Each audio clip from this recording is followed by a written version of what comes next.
الحمدللہ رب العالمین والصلاة والسلام علی محمد الامین اعوذ باللہ من الشیطان الرجیم بسم اللہ الرحمن الرحیم۔ خواتین و حضرات، ہم میزان کے 7ویں باب کا مطالعہ کر رہے ہیں۔ یہ حدود و تعزیرات کا باب ہے۔ محاربہ اور فساد فی الارض کی سزائیں زیر بحث ہیں۔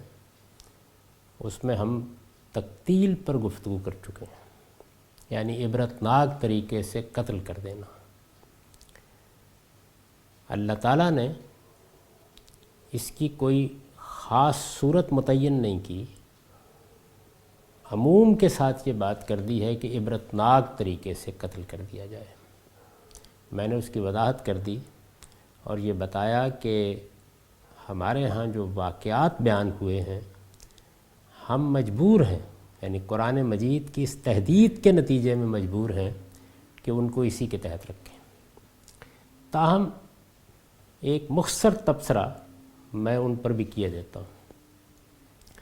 برہان میں تو میں نے یہ طریقہ اختیار کیا تھا کہ لوگوں کو یہ توجہ دلائی تھی کہ وہ واقعات سے کیا چیز اخذ کر رہے ہیں، یعنی ترتیب کو الٹ کر جن واقعات سے قانون اخذ کیا جا رہا ہے ان کی حیثیت کیا ہے۔ چنانچہ سوالات اٹھائے تھے کہ ذرا غور کیجئے کہ ایک انسان کو عبرتناک طریقے سے قتل کرنے کا قانون اخذ کرنا ہے، اور واقعے کے بارے میں ہمارے پاس جو روداد ہے وہ کتنی ناقص ہے۔ وہاں اس چیز کو موضوع بنایا تھا۔ اگر آپ ان سب واقعات کو نکال کے پڑھ لیجئے، میں چونکہ اس پر بڑی تفصیل سے گفتگو کر چکا ہوں، تو بڑے بڑے واقعات کیا ہیں۔ ماعز کا واقعہ ہے، ان کو رجم کی سزا دی گئی ہے۔ ایک خاتون غامدیہ کا واقعہ ہے۔ ایک آدمی کہ ہاں مزدور کے بدکاری کرنے کا واقعہ ہے۔ اسی طرح نماز کے لیے جاتی ہوئی ایک خاتون کے ساتھ بدکاری کرنے یا اس کی عصمت دری کرنے کا واقعہ ہے۔ اس طرح کے چند واقعات۔ ان میں سے ماعز کے واقعے کے بارے میں تو خود روایتوں میں وہ قرائن موجود ہیں جو یہ بتا دیتے ہیں کہ واقعے کی نوعیت کیا ہے۔ یعنی یہ واضح ہو جاتا ہے کہ یہ زنا بالجبر کا واقعہ ہے۔ مدینے میں ایک چھوٹی سی بستی میں بدکاری کی سزا دی جا رہی ہے، اور لوگ اس پر غور نہیں کرتے کہ کیا یہ فعل بھی وہ ہے کہ جو تنہا آدمی کر لے گا، یعنی دوسرا فریق کہاں ہے۔ چنانچہ روایتوں میں، تاریخی روایتوں میں معلوم ہوتا ہے کہ وہ خاتون آئی اور رسالت میں آپ صلی اللہ علیہ وسلم نے شفقت سے اس کے سر پر ہاتھ رکھا اور اسے واپس کر دیا، جبکہ اگر وہ بھی برابر کی مجرم تھی تو اس کو سزا ملنی چاہیے تھی۔ اگر لونڈی بھی تھی تو کچھ تنبیہ، کچھ تہدید ہونی چاہیے تھی، بلا کے اس سے پوچھا جانا چاہیے تھا۔ صاف معلوم ہوتا ہے کہ واقعے کی نوعیت کیا ہے۔ ایک بار ہوا، 2 بار ہوا، کب گرفت میں آیا، کوئی تفصیلات معلوم نہیں۔ میں نے یہ بھی واضح کرنے کی وہاں کوشش کی ہے کہ اگر بعض روایتیں یہ کہہ رہی ہیں کہ وہ خود آیا، تو ایک روایت یہ بھی بیان کر رہی ہے کہ اس کے بارے میں اطلاعات ملیں اور اسے پکڑ بلایا گیا۔ اور رسالت مآب صلی اللہ علیہ وسلم کا خطبہ جو آپ نے اسی دن دیا، لوگ کہتے ہیں کہ اس میں منافقین کو موقع کی مناسبت سے تحدید کی گئی ہے، لیکن اس خطبے کو ذرا امام مسلم کی صحیح میں نکال کے دیکھیے، یعنی اس کے الفاظ کتنے سخت ہیں۔ اسی دن دیا گیا ہے، اس پر بھی میں نے بحث کر دی ہے۔ تو اس کے تو خیر بہت سے قرائن ہیں، لیکن تھوڑی دیر کے لیے فرض کر لیجئے کہ جن واقعات میں اس طرح کے قرائن موجود نہیں ہیں، تو میرے نزدیک اگر صحیح اصول پر ان کی توجیہ کی جائے گی تو 3 باتیں ہر صاحب علم کو جو دیانتداری سے دین کو سمجھنا چاہتا ہے پیش نظر رکھنی چاہیے۔ ایک یہ کہ واقعات جیسے کچھ بھی ہیں، اگر بغیر کسی تنقیح کے ان کو ویسے ہی لے لیا جائے تو یہ حقیقت ہے کہ وہ کسی استدلال کی بنیاد نہیں بن سکتے۔ ان کے بارے میں دسیوں سوالات پیدا ہوتے ہیں جن کا کوئی جواب واقعات میں نہیں ہے۔ وہ حقیقت میں ہے کیا چیز؟ یعنی آج کے زمانے میں اگر قانون سے ناواقف کوئی آدمی رپورٹنگ کر رہا ہو اور اخبار میں وہ چھپ جائے اس کی کوئی قانونی حیثیت نہیں ہوتی، اس سے عدالت نے کیا کیا اس کو سمجھنا ممکن نہیں ہوتا۔ بے شمار چیزیں ہوتی ہیں جن کو وہ نظر انداز کر دیتا ہے۔ لوگوں کا حوصلہ ہے کہ اس طرح کی رودادیں جو چلتے پھرتے لوگوں نے بیان کر دی ہیں ان سے شریعت کا قانون اخذ کر رہے ہیں۔ تو ایک تو یہ چیز ملحوظ رکھیں۔ دوسرے یہ کہ اگر وہ اوباشی کے واقعات ہیں، یعنی جن میں کہبگری کی گئی ہے، سوسائٹی کے اندر ایک ایسی روایت قائم کرنے کی کوشش کی گئی ہے کہ جس سے وہ جنسی اختلال میں مبتلا ہو کر رہ جائے، اگر وہ اس طرح کے واقعات ہیں اور تفصیلات معلوم نہیں ہوئیں تو ہم فرض کریں گے کہ اسی نوعیت کے ہوں گے، کیونکہ ان میں سزا وہ دی گئی ہے کہ جو فساد فی الارض کی سزاؤں کے تحت بیان ہوئی ہے۔ اور تیسری چیز یہ کہ اگر تھوڑی دیر کے لیے مان لیجئے کہ ان کی یہ نوعیت نہیں ہے تو پھر اس اصول کا اطلاق کرنا پڑے گا جس کی طرف میں نے اشارہ کیا کہ رسالت مآب صلی اللہ علیہ وسلم کے براہ راست احکام کی خلاف ورزی ہوئی ہے۔ اب میں اس کو سمجھاتا ہوں یہ کس طرح ہے۔ بدکاری ایک گناہ کی چیز، اللہ تعالیٰ نے اس کو بڑے گناہوں میں شمار کیا ہے، اس کی ایک سزا بھی بیان کر دی گئی ہے جو سورہ نور میں زیر بحث آئے گی، یہاں زیر بحث نہیں ہے، یہ عام قانون ہے۔ اب اس کے بعد یہ دیکھیے کہ یہی بدکاری آگے بڑھ کے زنا بالجبر کی صورت اختیار کر لیتی ہے، بچیوں کی عصمت خطرے میں پڑ جاتی ہے، چھوٹے بچے محفوظ نہیں ہیں۔ ہمارے یہاں اس طرح کے واقعات ہوئے اور بڑے سنگین واقعات ہوئے۔ یاد ہوگا کہ ایک آدمی نے 100 کے قریب بچوں کو اسی طریقے سے بدکاری کا نشانہ بنا کر قتل کر ڈالا تھا، اور بھی بہت سی چیزیں بیان کی جا سکتی ہیں۔ دنیا کی تاریخ میں ایسے بڑے مجرم ہوئے ہیں۔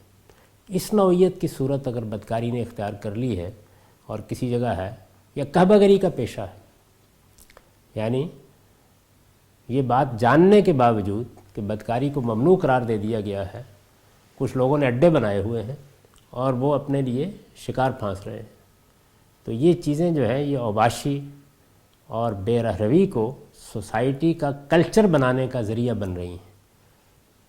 ایک چیز یہ ہے، نہ ہو یہ تو پھر ایک دوسری چیز ہوگی، وہ یہ کہ اگر کسی موقع کے اوپر، مثال کے طور پر مدینہ کے بارے میں رسالت مآب صلی اللہ علیہ وسلم نے یہ فرمایا کہ فلاں وقت کے بعد سے مدینہ کو اس طرح کے اڈوں سے پاک کر دیا جائے گا، تو اب اگر اس کی خلاف ورزی کا کوئی کیس سامنے آ جاتا ہے اور بظاہر کیس کی تفصیلات اس طرح کی ہیں کہ اس کو آپ اوباشی یا سرکشی نہیں قرار دے سکتے، تو مجرد رسالت مآب صلی اللہ علیہ وسلم کے اس وقت کے حکم کی خلاف ورزی کافی ہوگی کہ اس کو اس کے تحت رکھ دیا جائے۔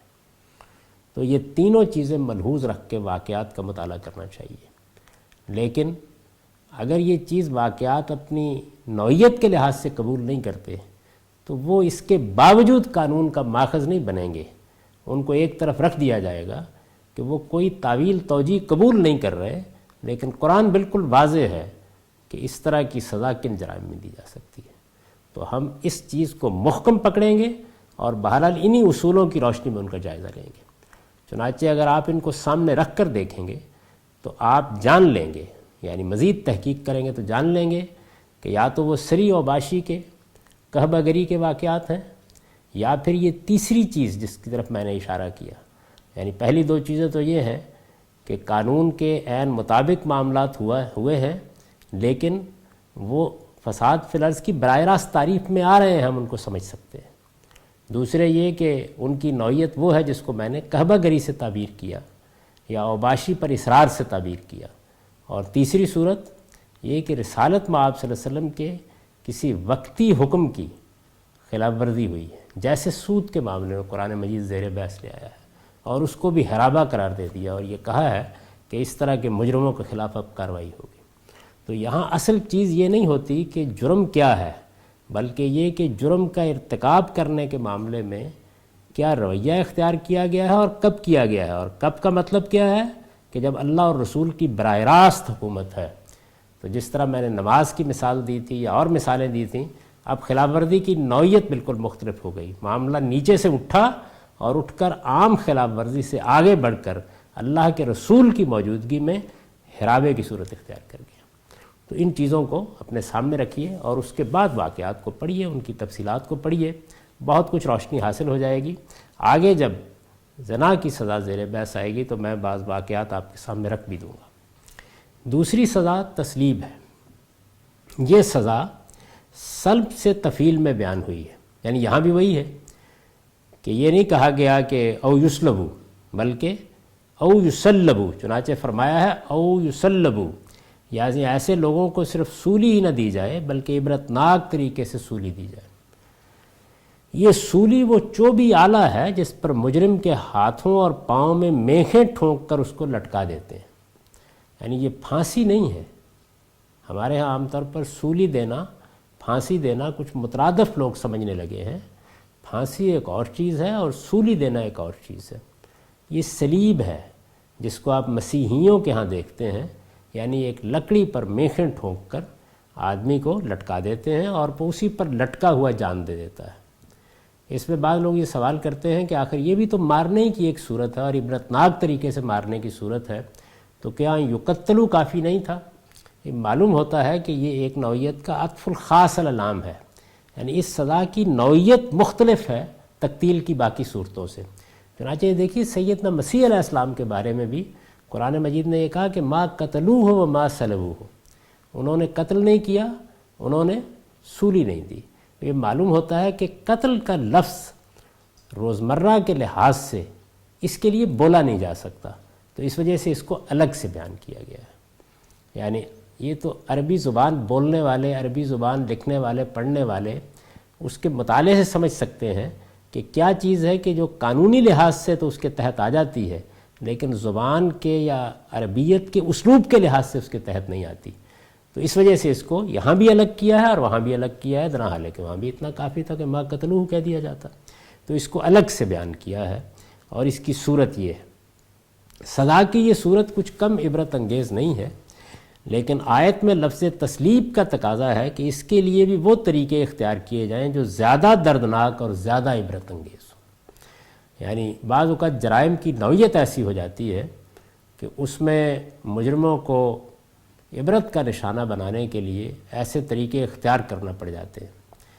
یہ میں یہاں عرض کر دوں، چونکہ یہ بڑی سخت سزائیں بیان ہوئی ہیں، یہ میں یہ عرض کر دوں کہ فاطر فطرت نے تورات میں بھی اور قرآن میں بھی جس طریقے سے یہ چیزیں بیان کی، صاف معلوم ہوتا ہے کہ انسانوں کی ایک قسم تو وہ ہے کہ جو مجرد قانون کے احترام کی بنیاد پر اس کی خلاف ورزی نہیں کرتی، خواہ یہ الہی قانون ہے، وہ اللہ پر ایمان لائے، اللہ کے پیغمبر پر ایمان لائے اور پھر خلوت و جلوت میں اس کے پابند ہو گئے، خواہ دنیوی قانون کا احترام ہو، یعنی انسانی شخصیت اس کا ادراک کرتی ہے اور پھر اپنے آپ کو ضبط نفس کے ساتھ دائرے میں رکھتی ہے۔ دوسرے وہ لوگ ہیں کہ جو کسی محرک کے تحت یا کسی مجبوری کے تحت اس طرح کے جرائم کا ارتکاب کرتے ہیں، نفسیاتی مریض ہو گئے ہیں یا کسی خاص فلسفے سے متاثر ہیں، اس کے سحر میں مبتلا ہیں اور اس نے ایسی منطق فراہم کر دی ہے کہ جس میں بالکل وحشی ہو کر رہ گئے۔ اس کی مثالیں آپ اس وقت دہشت گردی کرنے والے گروہوں میں دیکھ سکتے ہیں، کس طریقے سے وہ گلے کاٹتے ہیں اور اس کے لیے مطمئن ہوتے ہیں پوری طرح، ان کی باقی زندگی بظاہر کسی قانون، قاعدے اور نظریے کی پابند نظر آتی ہے۔ تیسری صورت وہ ہوتی ہے کہ جس میں انسان کی انا اور عصبیت ایک مجرمانہ نفسیات کے ساتھ سامنے آتی ہے اور پوری طاقت کے ساتھ جرم سے حد اٹھاتی ہے۔ اس طرح کے مجرم جب میدان میں آ جائے، دیکھا ہوگا کہ ڈاکوؤں کے بعض جتھے، قاتلوں کے بعض جتھے اس نوعیت کے بن جاتے ہیں۔ اس طرح کے مجرموں کے معاملے میں فاطر فطرت کا فیصلہ یہی ہے کہ عبرتناک سزاؤں کے سوا ان کو روکنے کی کوئی صورت نہیں، یہی ایک چیز ہے۔ بہت سے لوگ یہ سوال اٹھاتے ہیں کیا اس سے جرم رک جائیں گے؟ نہیں، ایسا نہیں ہے، یہ پوری بات نہیں ہے۔ میں اس کو بیان کر چکا ہوں تمہید میں کہ تعلیم ہوگی، تربیت ہوگی، معاشرے کی اصلاح ہوگی، معاشی حالات میں بہتری پیدا کی جائے گی، عوامل کو دور کیا جائے گا، اس کے ساتھ جن مجرموں کے حالات ایسے ہیں کہ ان کو رعایت ملنی چاہیے، میں آگے چل کے بتاؤں گا کہ ہمارے ہاں سزاؤں میں ہر جگہ اس کی گنجائش رکھ دی گئی ہے، اور پھر اس کے بعد اگر مجرم اس نوعیت کے ہیں جن کا میں نے ذکر کیا تو قانون کے ہاتھ نہیں بندھے ہونے چاہیے۔ یہ ہماری شریعت کا خاص پہلو ہے، یعنی اتنی عبرتناک سزائیں بھی پھر دی جا سکتی ہیں۔